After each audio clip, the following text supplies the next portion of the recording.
গভীর সমুদ্র থেকে এক অজ্ঞাত মরদেহ ভেসে এসেছে কুয়াকাটার সমুদ্র সৈকতের যে ৩৩ কানি যেটি রয়েছে সেটির একেবারে শেষ মাথায়।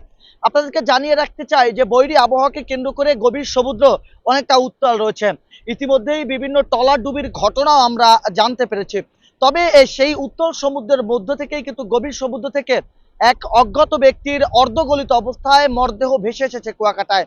এটি নিয়ে কিন্তু ইতিমধ্যেই স্থানীয়দের মধ্যে উদ্বেগ বিরাজ করছে এবং সেই ঘটনাস্থলে কুয়াকাটা যে নৌপুলিশ রয়েছে তিনি সেখানে চলে গিয়েছেন। আমরা আপনাদেরকে জানিয়ে রাখতে চাই যে বৈরী আবহাওয়াকে কেন্দ্র করে পায়রা সমুদ্র বন্দর সহ দেশের ৪ সমুদ্র বন্দরকে ৩ নম্বর স্থানীয় সতর্ক সংকেত বহাল রাখা হয়েছে। তার প্রভাবে উত্তাল সমুদ্র সৈকতের বড় বড় ঢেউগুলো আছড়ে পড়ছে কিনারায়। এর প্রভাবে গভীর সমুদ্রে ট্রলার ডুবির ঘটনা ঘটেছে। সেই ট্রলার ডুবি ঘটনায় কিন্তু জেলেও নিখোঁজ রয়েছে।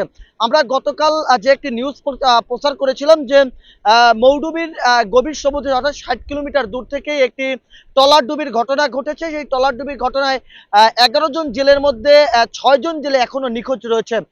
এরকম ঘটনা কিন্তু এই বৈরী আবহাওয়াকে কেন্দ্র করে লঘুচাপের পর্যায়ে নিম্নচাপে পরিণত হয়েছে।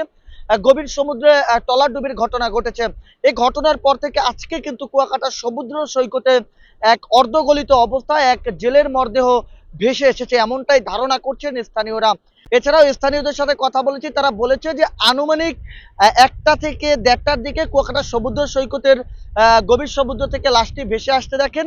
এরপর কুয়াকাটার যে ৩৩ কানি যে জায়গাটি রয়েছে সেটি একেবারে শেষ মাথায় সেই মরদেহটি ভেসে ওঠেন।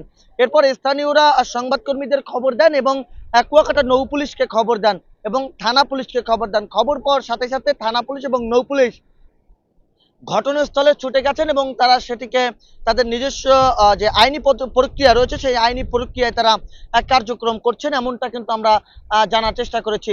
অর্থাৎ সর্বশেষ আপডেট অনুযায়ী কুয়াকাটা সমুদ্র সৈকত এখনো উত্তাল রয়েছে।